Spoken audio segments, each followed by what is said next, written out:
Welcome to the podcast, Deshae Miller's Reign on Government. This is where we expose corruption, and today we're exposing corruption in all three branches of government. Now, here we have Representative Lauren Boebert, and she called for the president's impeachment. Then I sent her a petition to take the Constitution checks and balances to the floor of the House, and she's a no-show. It's kind of calling the kettle black, you know what I'm saying? So anyway, she went on to tweet, this is the government of our founding fathers warned us about. So what they warned you about was corruption, because the checks and balances mean that the government is corrupt. And there we have, with all three branches, we have a conspiracy against rights. Conspiracy against the rights of the black man, as usual. So here we go. And there you see conspiracy against rights, and this is what they're charged with.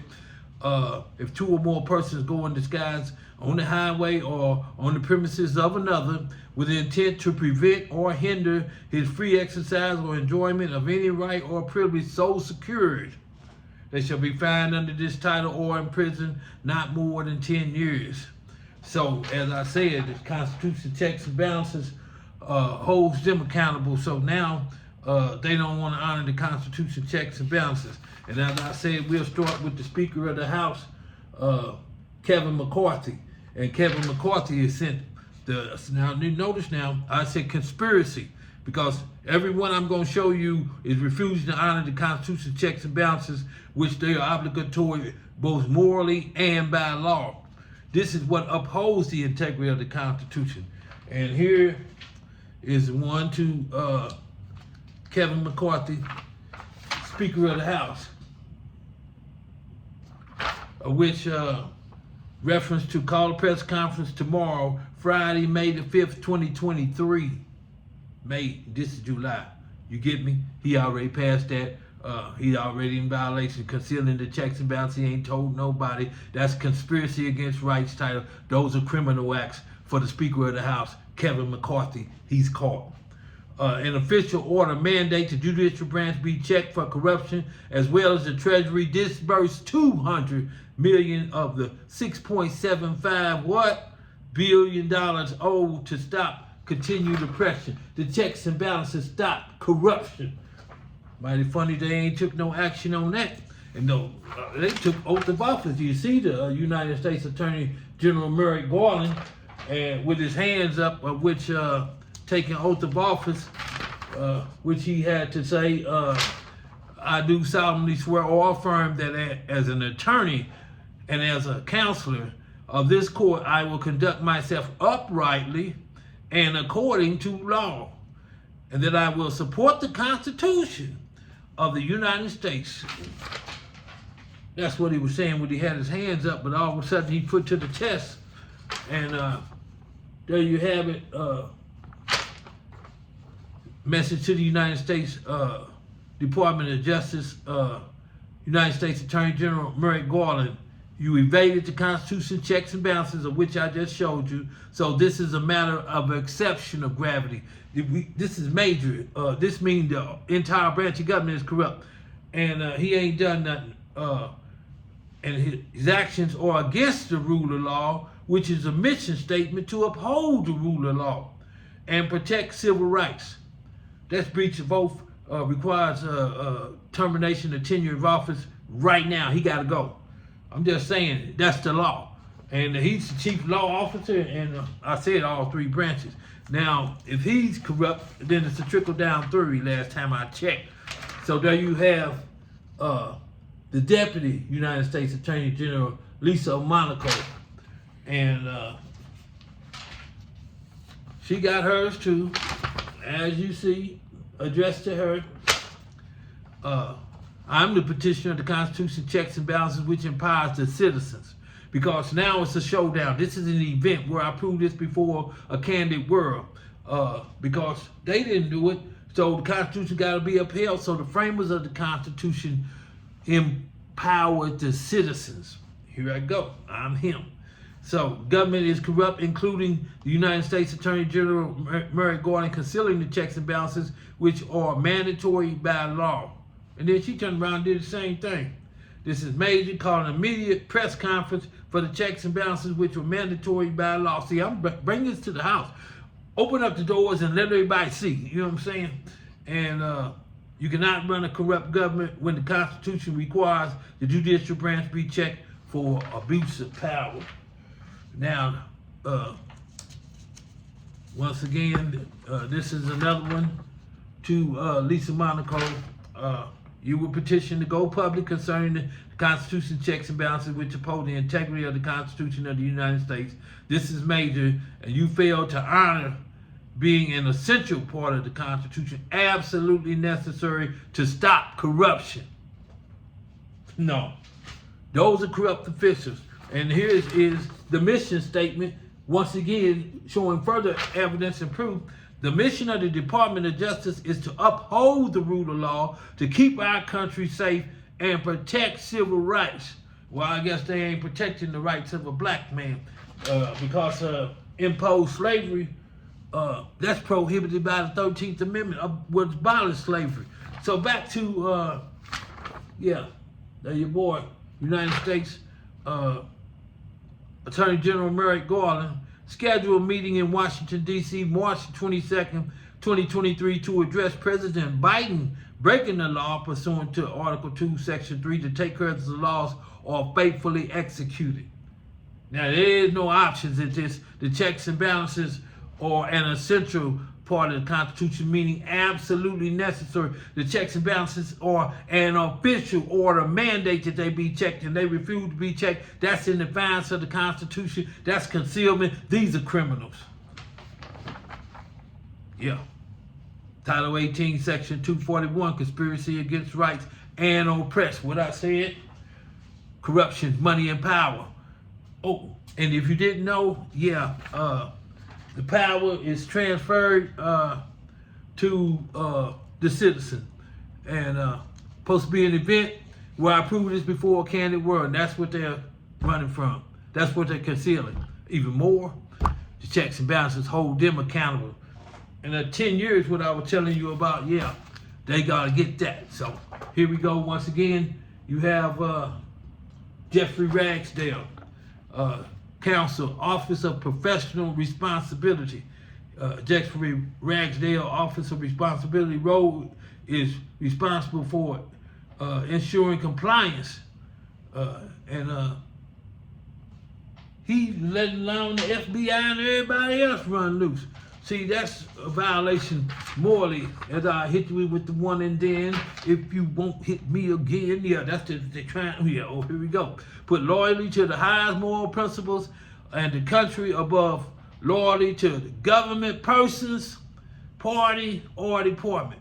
Uphold the Constitution, laws, and legal regulations of the United States and of all governments therein, and never be a party to their evasion. They have evaded the Constitution's checks and balances so that they are not held accountable. Now, the next man up, Corey Amundson. And Corey Amundson is the chief of the Public Integrity Section, charged with combating political corruption at all levels of government through the prosecution of corrupt federal, state, and local elected and appointed public officials. I just showed you the United States Attorney General is a part of this. And there he goes.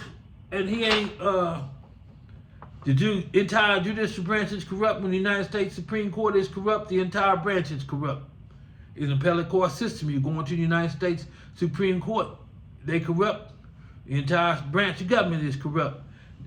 This starts with the president breach oath of office to conceal the judicial branch, abuse of power. United States Supreme Court imposing slavery prohibited by the 13th Amendment, abolishing slavery. Or they back to it. It is by no accident that we were supposed to be an ethnic group, and we 70% of the prison system. That's by design. That's intentional. That's on purpose. And that's by corrupt officials. Now, next up, Michael E. Horowitz, Office of Inspector General, Department of Justice. Now, and these are top officials. Now, I said all three branches. Reference to call a press conference Wednesday, December 14, 2022. Entire judicial branch corrupt President Biden and Corey Amundson, concealing the checks and balances, so there is no integrity. And what did he do? Last time I checked, said code of ethics, you wasn't supposed to be following with the rest of them. You were supposed to uphold the Constitution, which he did not do. And there you go. Law enforcement from the United States Attorney General Merrick Garland, FBI Director Christopher Wray, State Police, Sheriffs, and Police Chief Billy Bolden of Evansville all refused to execute indictments and arrest media concealing the checks and balances, which are an essential part of the Constitution, which uphold the integrity of the Constitution. So these taking absolute power, that's actually treason now. So next up, we're gonna get him. We got him. Yeah, FBI Director Christopher Wray, as I said, a reference to petition for action. Director Christopher Wray must immediately order the Secretary of the Treasury, Steven Mnuchin, to pay Deshae Miller $200 million, which is entitled by the rule of law. I guess black men don't get the rule of law. If you violate the rule of law, you violate human rights. And that's what he did. And it says down here that the FBI mission to protect the American people and uphold the Constitution of the United States, he didn't do that. The FBI, that's all of the law enforcement I just named off. They all corrupt. They all got to go. And we're going to end this up with the United States Supreme Court imposing slavery, as I said. And this is a habeas corpus now. Petitioner entitled to injunctive relief for my immediate release from illegal imprisonment with reparations from judgment of the proceedings in the Indiana Vandenberg Circuit County Court that was so lawless that imprisonment pursuant to them is void. That means it ain't no good. And therefore, res judicata is inapplicable in the habeas corpus proceedings. The imprisonment cannot be shown to conform with the fundamental requirements of due process. There you have it. It's in violation of the 13th Amendment, abolishing slavery, and they practicing slavery, and you wondering why we 70% of the prison system? It's by design. It's with intent. It's a conspiracy against rights, as I showed you, and yeah, they got to be held accountable for what they done violating the law. Now, as I also said, so you can see it, powers denied government. And that was what that was. The writ of habeas corpus is for when a citizen is held in violation of the Constitution and the laws of the United States, and they have to be checked. And it said, privilege of the writ of the habeas corpus shall not be suspended. Y'all can't take a vacation on that unless when in cases of rebellion or invasion, the public safety may require. And we ain't been overrun by Russia, China, or nobody else. Because we are the United States of America, and I am a veteran, serving on the front line to protect these rights. And if they did it once, you say it could have been an accident, but if they do it twice, as I told you, this is intent, this is malicious, this is the habeas corpus. The petitioner's restraint is in violation of the Constitution and the laws of the United States and filed a writ of habeas corpus. The writ's root principle is that government must always be accountable to the judiciary for a man's imprisonment. Yeah, you got to say why you got me locked up and you couldn't do it.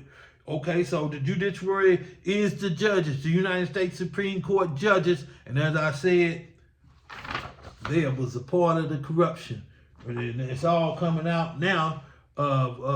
Why you seeing that?